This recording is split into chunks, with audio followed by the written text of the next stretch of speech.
his words are being mischaracterized by someone who is regularly discredited for things that she says that are really conspiracy theories. Yeah, just back to the crime bill. If the president was planning to sign it, why did the administration put out that statement saying that it opposed it? So, look, I want to be very clear about this, and I think I have. Look, the president does not support the D.C. Council, the changes that they put forward over the mayor's objections. And those changes, like lowering penalties for carjackings, he thought was unacceptable. And so he wanted to make sure that, again, we're keeping communities safe. And this is, he believes, the D.C. community deserves that. They deserve to feel like as if they are going to be safe. And we've talked about, just last week, we talked about how the president inherited increase in crime when he walked into this administration. And this is a president who has led on that, who has led on making sure that we keep that we put forward public safety and law enforcement policies to make sure that we keep our community safe. And so he's done that through the American Rescue Plan, and he did that with his Safer American Plan. Again, Republicans have refused to fund this plan.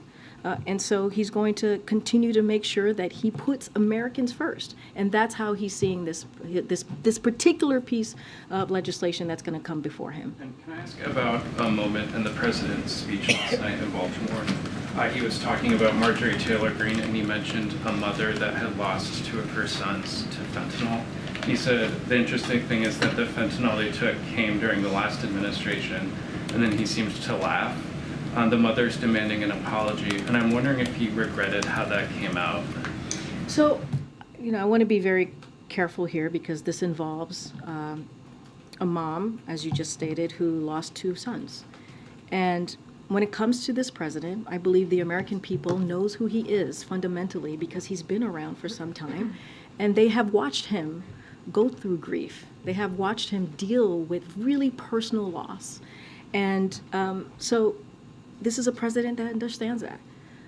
He expressed sympathy for her last night, and his heart goes out to any person who has to go through that type of trauma, that type of hurt. I will say his words are being mischaracterized by someone who is regularly discredited for things that she says that are really conspiracy theories, and those lies are being parroted by a certain network, I'll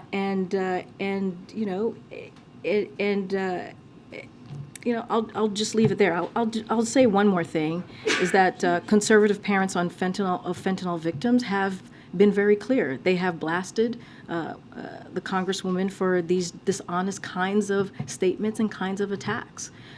But again, our hearts go out to anyone who loses a person that they love. And this is something that you've heard from this president over and over again when that has occurred and has been presented to him.